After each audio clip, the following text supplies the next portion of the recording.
hundreds of books that collectively depict a people in a less than positive way, that adds up to an overall impression of Native Americans as not really being contemporary Americans, not having advanced communities. It also, a lot of times, one of the things that was pretty typical, especially when you factor in things like the television and movies, is the language. Most of the time, Native Americans were depicted as speaking English, but broken English.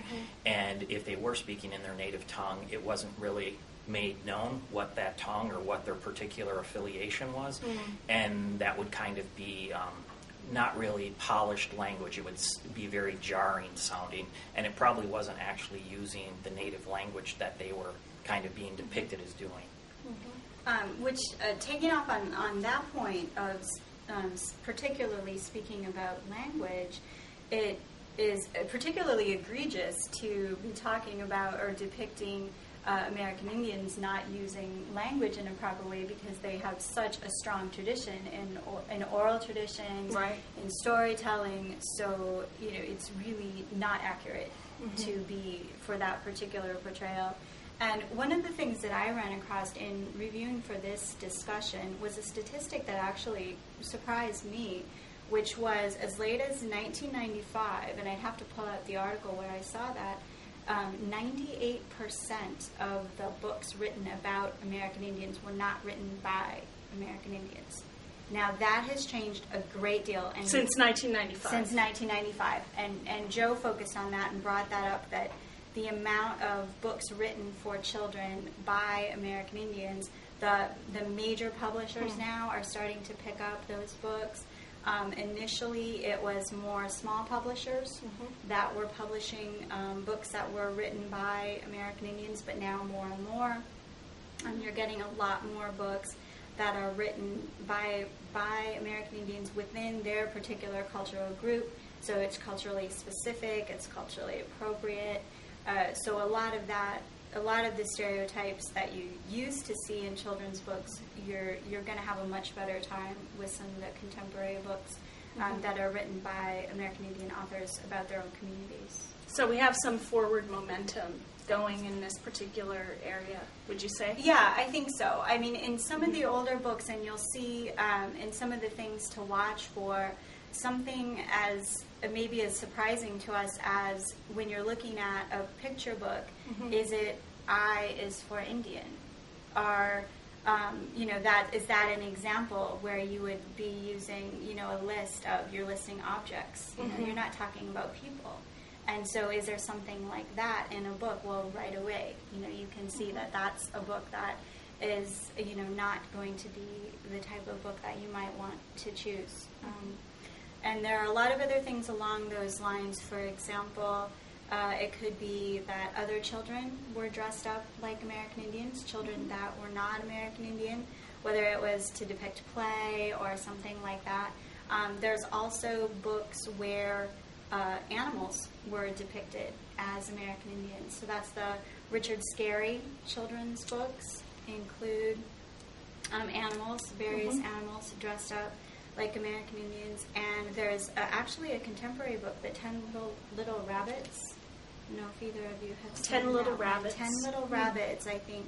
And each rabbit is supposed to depict an American Indian from a specific culture. But again, that's really not an appropriate depiction. And that particular book is also not culturally appropriate or accurate as well. But in addition to that, that's something to watch out for. This is a perfect segue into my next question for both of you, and that is, how do you look for bias in literature? Or, I'm talking not only about fiction, but I'm also talking about nonfiction as well, because I think some of our reference books or nonfiction trade books that are geared toward children and young adults that talk about Native American cultures in a factual way, there might be some things that are problematic in those. So how do you know if something is biased or not? How do you know if something is culturally authentic or not? Well, I don't believe that Native American literature should be exclusively written by Native Americans. I do think there are some examples of non-Native Americans that write good children's books, good young adult novels with Indian themes or characters.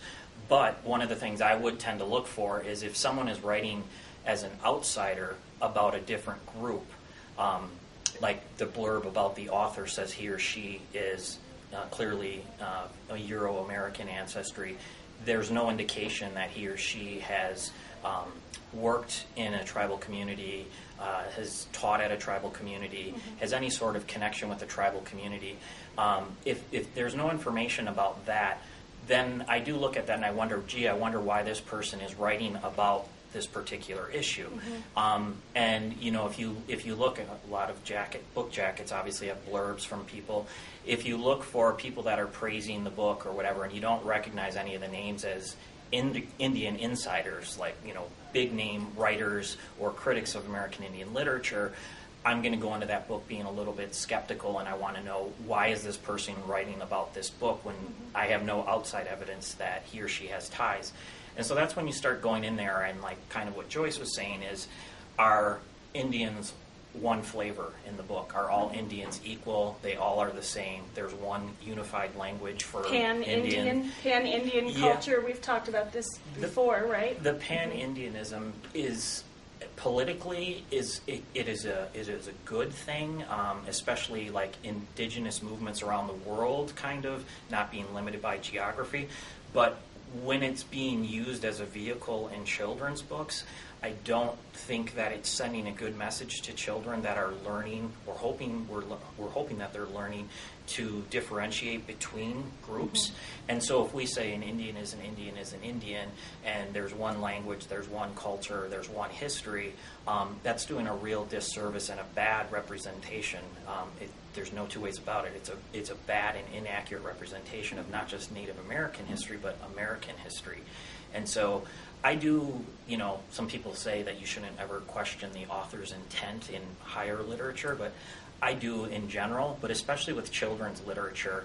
If you see that someone's writing about Native Americans, but previously their last book was about children in Mozambique, and a book before that was about children in Yugoslavia, and a book before that was about children, in New Zealand. That's good that they're interested in children, but are they actually learning anything about these cultures and communities that they're depicting?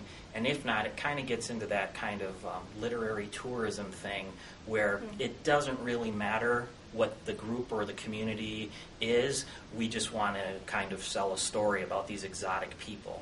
And I do think that that's an issue, is when people make whatever group they're depicting, when you're an outsider and you're depicting that group as exotic or non-mainstream, or as kind of still part of the vanishing Indian belief, those are things that I would definitely see as red flags. Okay. How about you, Joyce? Yeah, I think Joe brings up a lot of really good points. One of the things that, just working off of some of the things that Joe had said, there is a history of cultural appropriation.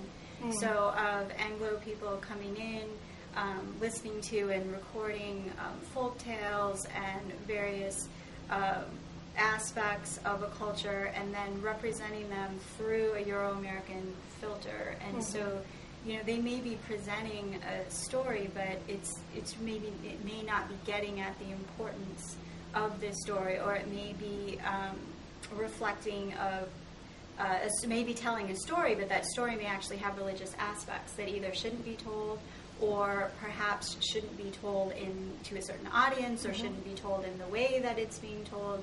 So, you need to be very conscious. You can't just come in and take one little piece of a culture without having a complete understanding. And I think that was one of the things we were talking about, is the benefit, or one of